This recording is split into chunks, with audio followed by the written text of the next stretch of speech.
네, 안녕하십니까. 서울대학교 치약대학원 치주과학교실 교수 조영단입니다. 대한치주연구소 세미나 네 번째 이야기입니다. 치주 및 임플란트 치료를 위한 가이드라인.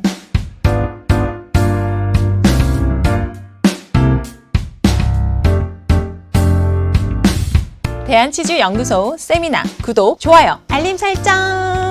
첫 번째 팔라토 징지발 그루브라고 하는 거고요. 두 번째 이제 TFO, 많이들 알고 계시죠? 트라우마 프롬 어클루전, 교합에 의한 외상에 대해서 말씀드릴 거고요. 자, 세 번째는 항상 우리가 발치를 하게 되는 상황에 있어서 엔도 크라운 치료한 치아들 많이 보시잖아요. 그죠? 자, 그런 경우에 있어서 이제 임플란트와 관련해서 말씀드리려고 하고요.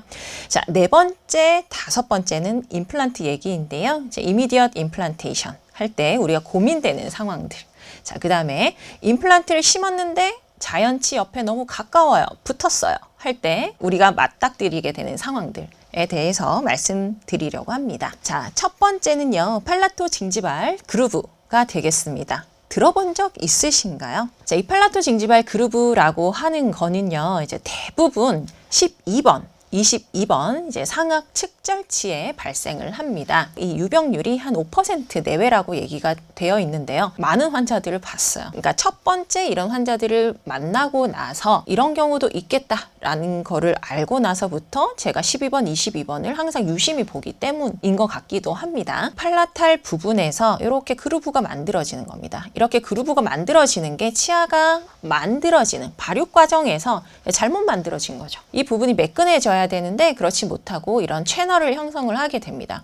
자, 이런 채널이 있으면 뭐가 문제가 될까요? 세균이 드나들 수 있는 통로가 될 수가 있죠. 이 안쪽 뿌리 주변까지도 세균이 드나든다. 염증이 생길 수 있고요. 자, 염증이 생기면은 뼈가 녹죠. 뼈가 녹을 수 있습니다. 자, 그래서 세균이 드나들다 보니까는 깊숙한 곳에서 염증이 생기고, 이 염증이 생겨서 치료가 되지 않으면은 뼈가 녹게 되고, 뼈가 녹으면 치아가 흔들리잖아요. 자, 그래서 환자분들 중에서 12번, 22번 치아가 흔들리는 경우 이 팔라토 징지발 그루브인 경우가 많아요. 이런 경우는 정말 쉽게 우리가 이 그루브를 알 수 있는데 어떻게 알 수 있느냐? 미러만 넣어서 보면 됩니다. 자, 그래서 이렇게 저 팔라토 징지발 그루브 여기 있습니다 할 정도로 대부분이 이 그루브 안쪽이 까맣게 되어 있습니다. 자, 이 까만 거는요, 대부분 치석이 끼어 있고 거기에 착색이 되어 있는 그런 경우, 또는 이제 치은 연화 치석까지 같이 다 껴 있는 그런 경우들이 있어요. 자, 그래서 이 그루브가 이렇게 색깔이 칙칙하게 되어 있기 때문에 저 여기 있습니다. 그냥 말해주고 있습니다. 자, 그러면 우리는 어떤 치료를 해주면 되냐면은요, 문제가 이제 좁고 깊은 채널을 형성을 해서 그 안쪽이 청소가 안 돼서 세균이 들락날락 하는 그게 문제인 거잖아요. 평평하게, 매끈하게 만들어주면 되는 거죠. 자, 그게 바로 이제 오돈토플라스티라고 하는 겁니다. 자, 소서라이제이션이라고도 얘기를 하는데요. 이게 뭐냐면은 우리가 보통 얘기하는 이제 소스 그릇처럼 만들자라는 거죠. 평평하게 대접처럼 만들자라는 겁니다. 자, 그래서 오돈토플라스티를 통해서 이 부분을 매끈하게 만들어주는, 즉 좁고 깊은 채널을 없애주면은 해결이 되는 건데, 크라운에만 국한된 게 아니라 이 밑에 있는 루트까지 이어져 있으면은 어떻게 해야 될까요? 열어야죠. 잇몸을 열어야 됩니다. 자, 페리오돈탈 리제너레이션, GTR과 같은 거. 왜냐하면 주변에 있는 뼈가 녹아있는 경우들이 많기 때문이죠. 자, 잇몸을 여는 플랩 서저리를 하면서 안에 좁고 깊은 채널, 팔라토 징지발 그루브를 매끈하게 오돈토플라스티를 해주고, 뼈가 녹아있으면 뼈를 다시 채워넣는 GTR 같은 재생치료를 할 수 있는 거죠. 만약에 이 그루브를 삭제를 하느라 너무 삭제량이 많았다라고 하면은 이 부분을 크라운을 씌우든 아니면 레진 치료를 하든 수복을 할 수가 있는 거고요. 자, 이 치아 자체가 너무 에피컬까지 이 그루브가 심하다, 너무 좁고 깊고 심하다라고 하면은 치아를 뺐다가 다시 요 부분을 치료를 하고 다시 넣는 재식수를 할 수도 있는 거고, 이 그루브가 너무 깊으면은요, 이제 뿌리가 두 개처럼 이제 액세서리 루트를 만들기도 합니다. 그러면은 액세서리 루트를 절단을 해야 되겠죠. 자, 이렇게 다 했음에도 불구하고 내가 살리지 못했다. 그러면은 나중에 발치를 하는 겁니다. 자, 근데 저는 너무 안타까운 경우들을 많이 본 게 1번, 2번, 3번, 4번, 5번까지 안 해보시고 많이 흔들리니까 이거는 뽑아야 됩니다. 임플란트입니다. 이렇게 하시는 경우를 많이 봤단 말이죠. 치아를 살릴 수 있는 방법, 제가 살린 내용에 대해서 말씀드리도록 하겠습니다. 자, 이 환자분이요, 이제 32세 남환이었고요. 이제 우측 상악 측절치 12번이 붓고 아프다라고 하는 주소로 내원하셨어요. 자, 지금 처음에 오셨을 때의 상황인데요. 12번 팔라탈 쪽에 보면은 보이시죠? 그죠? 항상 이렇게 손 들고 있습니다. 까만색으로 착색이 되어 있거든요. 자, 여기에 팔라토 징지발 그룹은 명확하게 보이고요. 근데 정말 안타까운 거는 자, 이 환자가 처음에 이렇게 페리에피컬 리전이 있었겠죠. 있었으니까 엔도까지 했어요. 이제 로컬 치과에서. 자, 그런데 이 치료를 하셨던 이제 치과 의사분이 이 팔라토 징지발 그루브는 손을 대지는 않으셨습니다. 이게 그대로 있는 상황에서 페리에피컬 리전이 생기니 엔도 치료, 신경치료만 하셨고 엑스레이 상에서도 이렇게 명확하게 까만색 라인이 있는 것처럼 이 그루브가 보이죠. 이 그루브가 있으면 우리가 아무리 주된 근간을 신경치료를 하더라도 계속해서 이 채널을 통해서 세균이 들락날락 할 수밖에 없습니다. 그러면은 신경치료를 했음에도 불구하고 페리에피컬 리전은 안 없어지는 거죠. 자, 그래서 이러한 하고 내로우한 이 채널을 통해서 이 주변이 뼈가 이제 녹게 되는 거고요. 자, 아니나 다를까 이제 플랩을 열어보니까는 이제 좁고 긴 이런 팔라토 징지발 그루브가 있었고 에피칼까지 연결이 되어 있는 상황이었습니다. 자, 이런 경우에서 우리가 먼저 생각을 할 수 있는 거는 좁고 깊은 거를 얕고 평평하게 만들어주는 오돈토플라스티가 되겠습니다. 자, 그래서 이제 이렇게 플랩을 열고 매끈하게 만드는 이제 오돈토플라스티를 진행을 하게 된 거였고요. 이 안에 이 부분에는 연화치석이 많이 끼어 있었을 뿐만 아니라 이 부분에 이제 프로빙을 해보게 되면은 거의 10mm 정도 깊게 들어가는 것을 알 수가 있고요.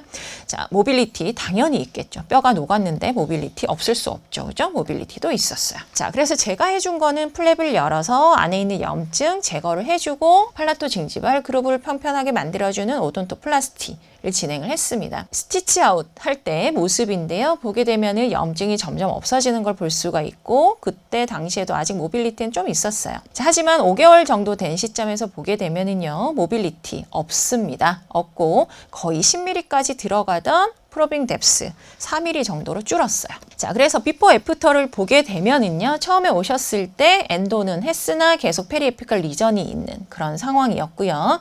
이렇게 그루브가 엑스레이 상에서도 보이는 명확한 상태죠. 치아 동요도도 있었고요. 그 다음에 팔라탈 부분 프로빙 뎁스가 대략 한 10mm 정도 들어갔고요. 제가 해준 거는 오돈토플라스티. 근데 점점 이 페리에피컬 리전이 사라지고 있는 것을 볼 수가 있습니다. 자, 치아 동요도 사라졌고요. 프로빙 뎁스 3mm 정도로 정상적인 수치로 돌아왔습니다.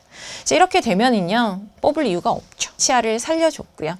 자, 만약에 이 팔라토 징지발 그루브를 오돈토플라스티를 해주지 않고 그대로 놔뒀다면은요, 계속 이 페리에피칼 리전은 그대로 있었겠죠. 그러면은 발치로 갈 수밖에 없었을 겁니다. 자, 다음 환자. 이 환자분이 이제 더 심했던 환자분인데요. 자, 잇몸이 안 좋고 위 앞니 부위가 시큰하다라고 하는 주소로 내원을 하셨습니다. 자, 이 환자분은 12번, 13번 사이 이 프록시말 부분이 뼈가 많이 녹아 있는 상황이었고 치아 동요도가 한 2도 정도 됐어요. 자, 사실 치아 동요도 이제 전치 2도에 대략 프로빙 뎁스가 뭐 9mm, 10mm 정도 들어간다? 발치하자? 이 발치할 수밖에 없습니다. 라고 해도 과언이 아니죠. 그죠? 자, 그런데 이때 우리가 중요하게 봐야 되는 거는 엑스레이 찍어보니까 어때요? 뭔가 하나 더 있는 것처럼 보이죠? 뭔가 이렇게 라인이 보이고요.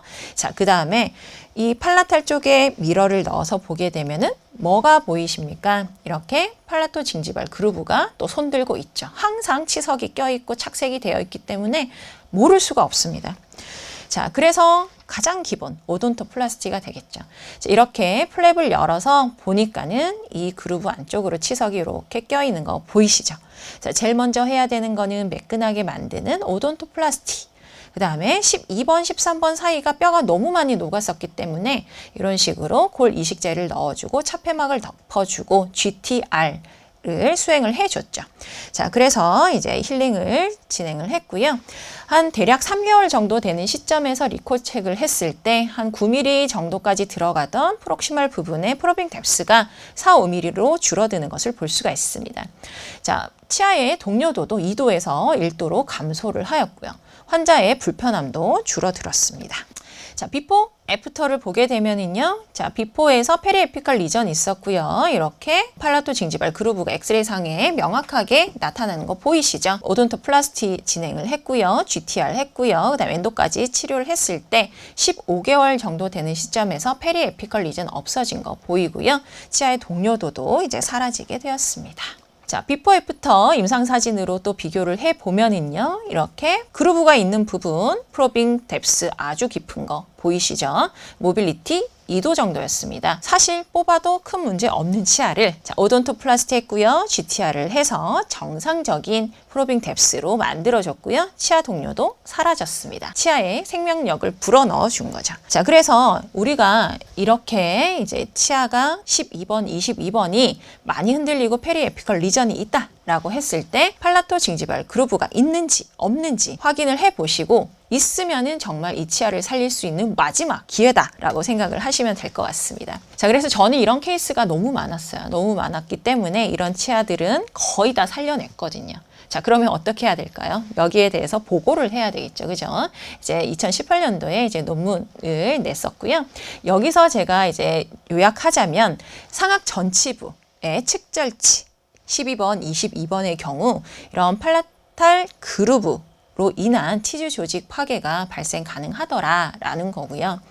자, 우리가 이 티슈 조직 파괴로 인해서 치아가 많이 흔들리니까 뽑고 임플란트 하자라고 하는 생각을 하기 전에 치아를 살리기 위한 노력을 한다면은요, 환자의 감동이 배가 되겠죠. 그죠? 이 환자분은 충성하는 환자가 될 수밖에 없습니다. 모든 가족들을 다 몰고 오실 거예요. 왜냐? 치아를 살려줬기 때문이죠. 오늘 말씀드린 치주, 임플란트, 식립에 대한 가이드라인 선생님들의 임상에 많은 도움이 되기를 바라면서 마무리하도록 하겠습니다. 시청해주셔서 감사합니다.